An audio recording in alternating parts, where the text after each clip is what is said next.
Right, what I've got here on the bench today is some interior parts from an aircraft. If you're a regular viewer, you will probably have seen the interior of the aircraft that I did in a previous video where I recovered the seats and a few interior panels. These are the rest of the parts. Now, the owner came a few days ago, picked up the interior parts that I did and brought these with him. Now, these are covered in vinyl, and they're going to get recovered in Alcantara. Now, obviously, Alcantara and vinyl are completely different materials. Vinyl is very stretchy and wraps around all these parts quite easily, but Alcantara is completely different. It does have a little bit of stretch in one direction, but nothing like vinyl. So it's going to be quite tricky to cover these parts. I'm going to have to put seams in quite a lot of places, and also we have this part here. So this is the door. So that is how it is in the aircraft. Now, the owner did damage this part here when he brought them. He said he did that in transit. So that's going to have to be repaired. There's a crack across it here, and we have this protruding handle here. Now, this is going to be quite tricky. I'm going to have to make this in quite a few pieces because Alcantara just will not stretch around something like this. But I'm also going to have to put seams diagonally. Alcantara is very expensive, and to try and do this in one big piece would just waste so much Alcantara, and I don't have enough of it. The colour I'm going to use is the last of the stock of this Alcantara in the whole world, I think. It hasn't been discontinued, so I'm going to have to be quite economical with the way I do this. So it's going to be fun. So the first thing I'm going to do is remove all the vinyl from here. Get rid of all the glue, because there's definitely going to be glue on these parts, so I'm going to have to get rid of all the glue, do the repair to this part here, and then try and find out the best way to cover these. Now, the only parts that have a seam are these parts here. This is effectively the back of the aircraft here, at the back of the back seats. This obviously is the door, so the interior of the door skin, and this is all window. And then we have this part here,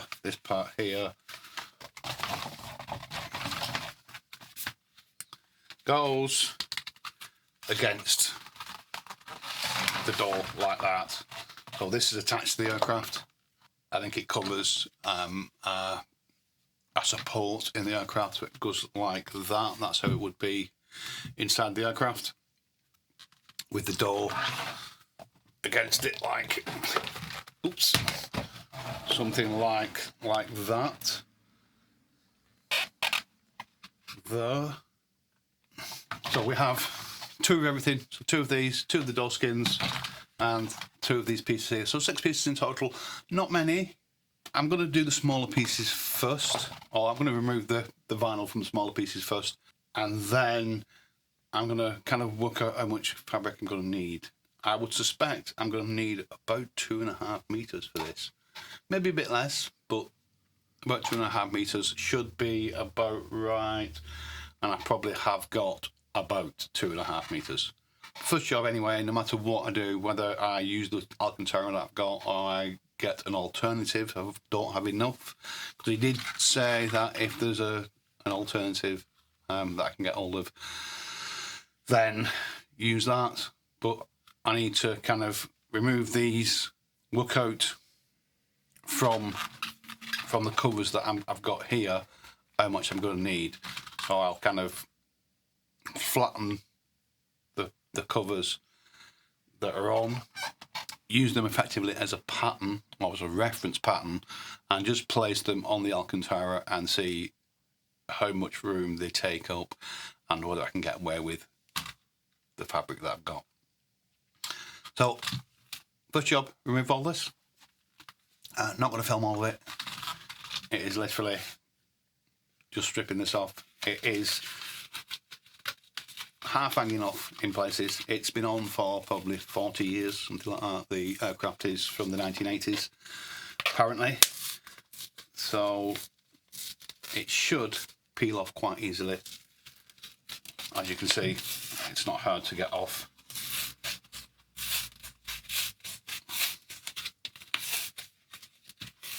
So we do have a little crack here.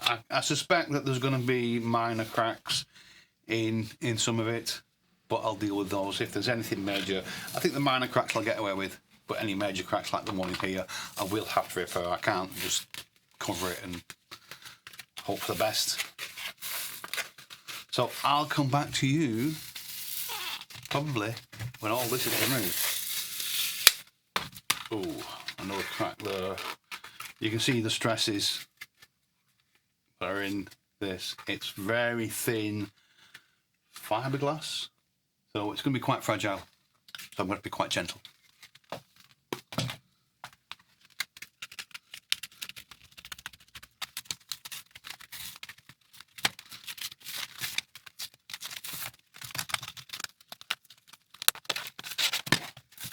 Yeah, very fragile in parts and full of little cracks.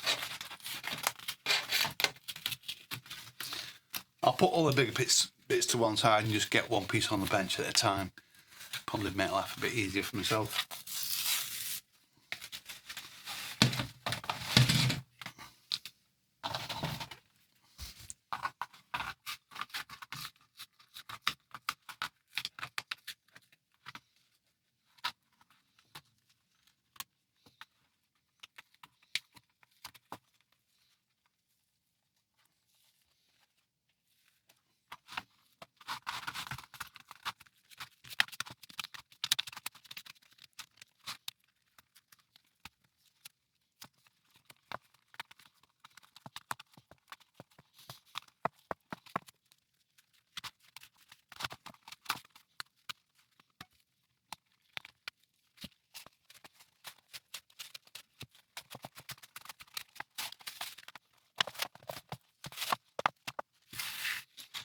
Now, you can probably see here, there's no glue there. They probably, when they were glued all this up, they probably put a little bit of tape over all of these. So I'm going to have to do the same thing. I don't want the Alcantara to glue into here because it'll just look stupid. So just like they did from the factory, I'll do the same thing. Put a little bit of tape there and stop any glue getting on.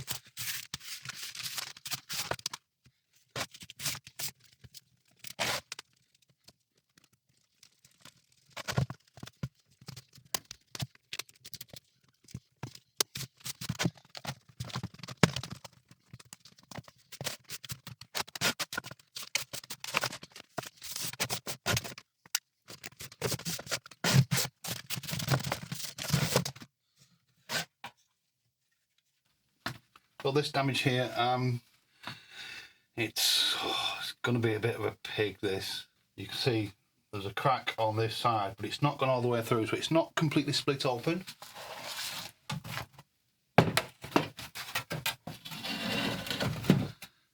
See on the back, it's still being held together on the back. So I'm going to have to try and find a way of clamping this flat and repairing it from the back. I might have to put a bit of resin on the front of it, but I need to kind of make this as stable as possible and to make it as straight as possible. Because you can see how fragile that is. So I'm going to deal with this straight away. Before I go any further, I don't want to touch this anymore and break it any more than it already is. I'm going to remove all the glue from here. Same on the back. Give myself a nice clean area. Give it a bit of a sand prep. Clamp it down to the bench. It's not completely a flat area along here. It's got some shape to it, so it's going to be quite tricky to get it to be exactly how it should be, but I'll do what I can and then knock up some fiberglass and do the repair. I might have to just to make it over bent this way, because you can see we are bent that way, but I want to over bend it a little bit this way so that when it's repaired it doesn't end up like that. It ends up like that. And that would look better being curved this way rather than being curved that way. So I will over curve it just by putting a little bit of something underneath just along here and clamping both ends down, so this end here and this end here gets clamped down and creates that curve. And then when I do the repair, hopefully if it flexes back a little bit, it won't flex back to create this here. So I'm just gonna get some white spirits just on a rag.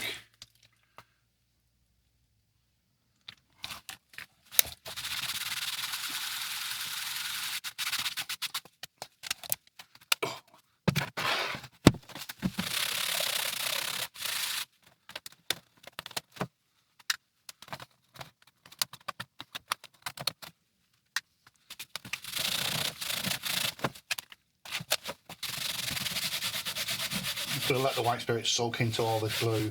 That'll just soften the glue. I'll come back to that in about 20 minutes. Rub all the glue off, give it a sand down, and start the repair.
So that's clamped now where I want it to be. I think we should be all right with that.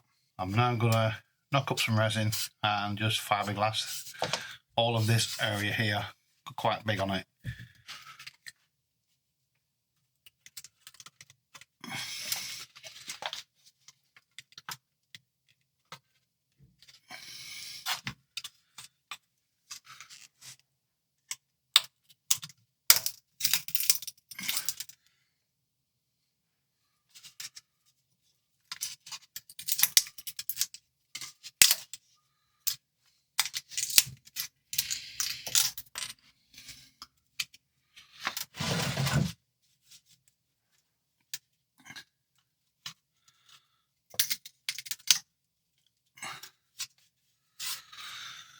Right, I think that should be fine.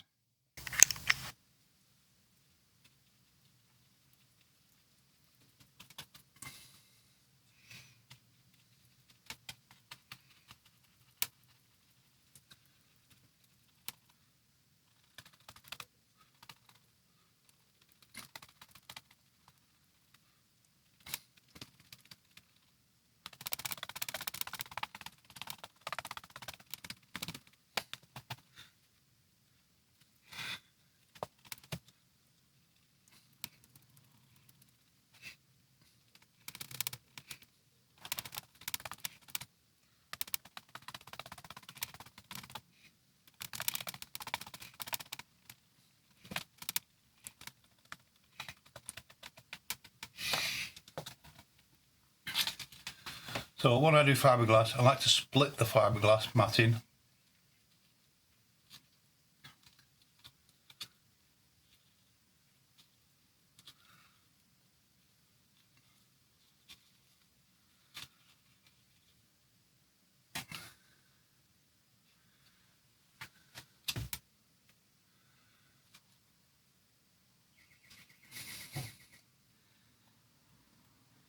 less chance of getting air pockets in when it's like that. And it's a little bit more flexible as well. Just means you've got to build it up a little bit more. But something like this is absolutely fine.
So I'll put more this way because the bottom edge of this is going to be weaker. Because it's flat, more chance of it actually bending at that point. Whereas at the top here, because we've got a curve, the curve naturally gives it extra strength anyway. So it doesn't need quite as much support at the top there, but it definitely needs more support at the bottom. Once the bottom and top are supported, the middle kind of takes care of itself. So I've just come a bit longer this way with this bottom part. Obviously put quite a lot of strength through the middle here, and it's been feathered out as it gets to the edge, and that should be absolutely fine.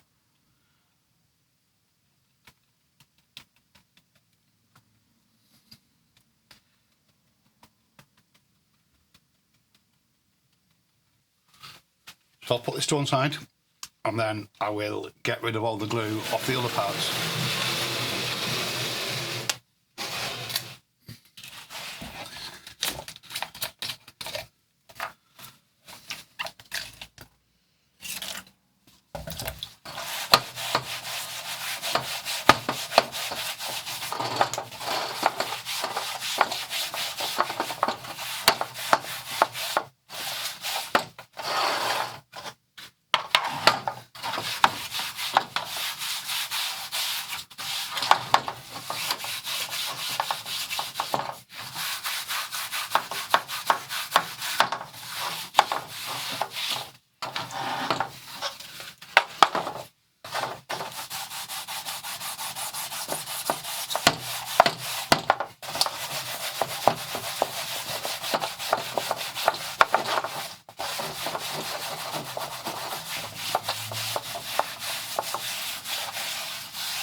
Oops, a little bit too much on there.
So I let all that white spirit soak into the glue, give it about 20 minutes, and then come back to them, get rid of the glue, give them a sand down, put them to one side after that. I'm just going to use the old covers as a rough template just to see how much Alcantara I've got and whether I've got enough. If I think I've got enough, then I'll crack on and start the whole process. If I don't, I think I'm going to be short, then I'm going to have to order a different colour. It'll be still a bluey colour because the rest of the aircraft is like a blue colour, so it'll still match the rest of the aircraft. Obviously, I'd rather use what I've got. Saves me going out and buying some more, because Alcantara is around about £80 a metre-ish. Depends which company I get it from. Some companies sell it a little bit cheaper. By the time you factored in delivery and tax, then you're looking at not far short of £100 a metre. Now, a metre of leather, a square metre of leather, is around about £50-ish. You can pay more. Some leather is a little bit more expensive, but £50 a square metre of leather. So Alcantara is about 25% more expensive than leather, roughly. So, yeah, not cheap.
So that's the glue removed from the 4 small pieces. I think I'm going to have to do a little bit of fiberglass repair on these. There are some weak spots, not you can see here. They seem to be in the same place on both of these. Whether that was done when removing or fitting, or I don't know, but I will do the repairs on them before I cover them. I don't want to cover them and then decide that I should have done the repairs. Always better to just do something if you think you need to do it. Just get it done.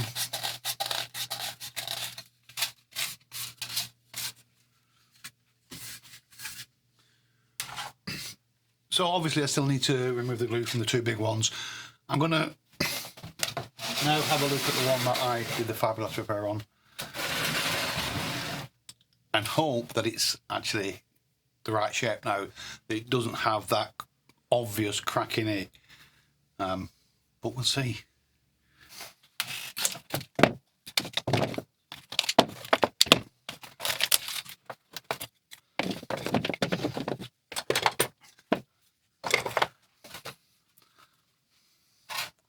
Oh yeah, that looks all right.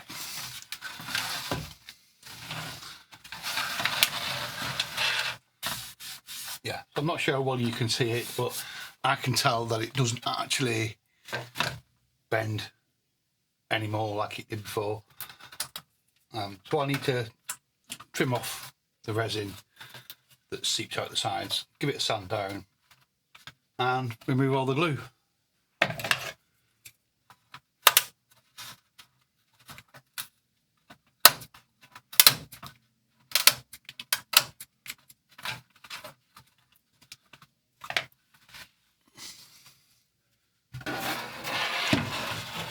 It feels much stronger.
So I'm happy with that. I will just get rid of all the glue off this and the other one, and then it'll be time to start making the cover. I need to probably make some patterns first. I can't just make the cover, especially this part here. But I will, like I said earlier, I'll leave this one, or these two, the two bigger ones, till last. I wouldn't normally do that. I would normally do the two big things first and then work progressively down to the smaller items. But on this, I'm going to do it slightly differently. I'm going to do the smaller bits and think about this while I'm doing them. Everything is pretty straightforward apart from this part here where the handle is. So I'm not entirely sure yet how I'm going to make this. Sometimes I get the correct idea when I'm actually thinking about something completely different. Normally at home at night, or first thing in the morning, or just as I fall asleep, believe it or not, it pops into my head, oh, I'm going to make this. So that's probably what's going to happen with this. That's why I'm going to get on with other things. It gives me mind time just to mull it over without me thinking about it. Sometimes letting your subconscious deal with a problem is better than your conscious dealing with a problem. So I will get on with getting rid of the glue off this anyway while I've got a bench full of crap. I'll get rid of the fiberglass that's on the bench now because I don't want fiberglass all over myself. It can be quite itchy.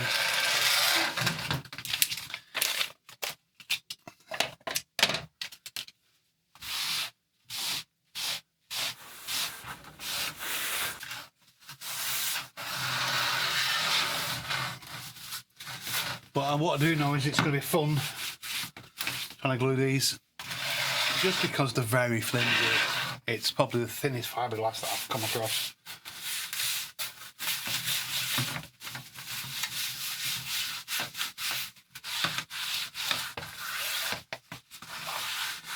I know someone's going to comment as well about white spirits on my hands. They'll tell me that it gets absorbed into your skin. You know what? If you feel safer wearing gloves while I do this, then you can wear a pair of gloves.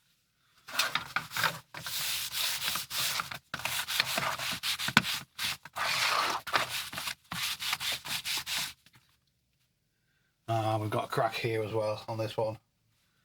I'm not sure if you can see it, just there. So I'm going to have to do a repair on that because that's in quite a critical place, with it being where the handle is.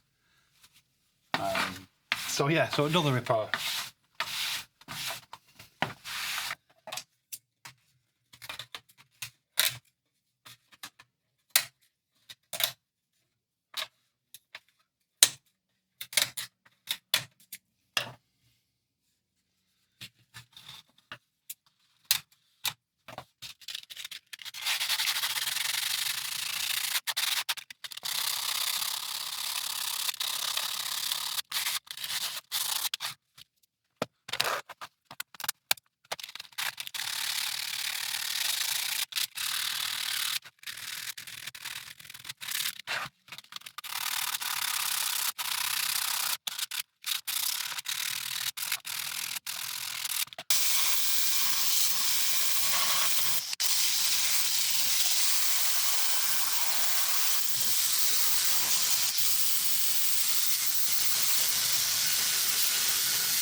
that is now all of the repairs done. I've removed the glue from the other one of this and the other 4 smaller parts. Just need to remove the glue from this now, and that will be all the prep done. We're about a day and a half into the job already, and I've not even got the Alcantara out yet. So yeah, quite a lot of work just to get to a point of being able to really start the job. So before I continue, if you remember in the beginning of the video, I explained that the owner came on Saturday to pick up the parts. It's now a Tuesday. He sent me a message last night, and it's always a bit nervous when a customer picks up stuff and then gets them home and then calls you or sends you a message or sends you an email. You think, oh, what's gone wrong? That's always the first thought. Has he spotted something that I missed? Has something happened on the way in transit? Whatever. But the answer was none of those. He sent quite a complimentary voice message. He obviously got the parts out in the aircraft hangar on a Monday, laid them all out, took a photograph and recorded a voice message and sent it over to me. And yeah, probably one of the nicest messages I've had from a customer in a hell of a long time. A lot of customers don't give you any feedback. They come, pick things up, pay, and you never see them again. So sometimes you don't know how happy they are with things. Sometimes you think, was he pleased? Was he not pleased? People generally are pleased, but sometimes you can never tell whether someone is over the moon. But this customer was absolutely chuffed to bits. I'll just play you part of the voice message he sent me and show you the photograph of all the things in the hangar. And while you're watching that, I'll get on with this and then I'll come back to you when I'm ready for the next stage.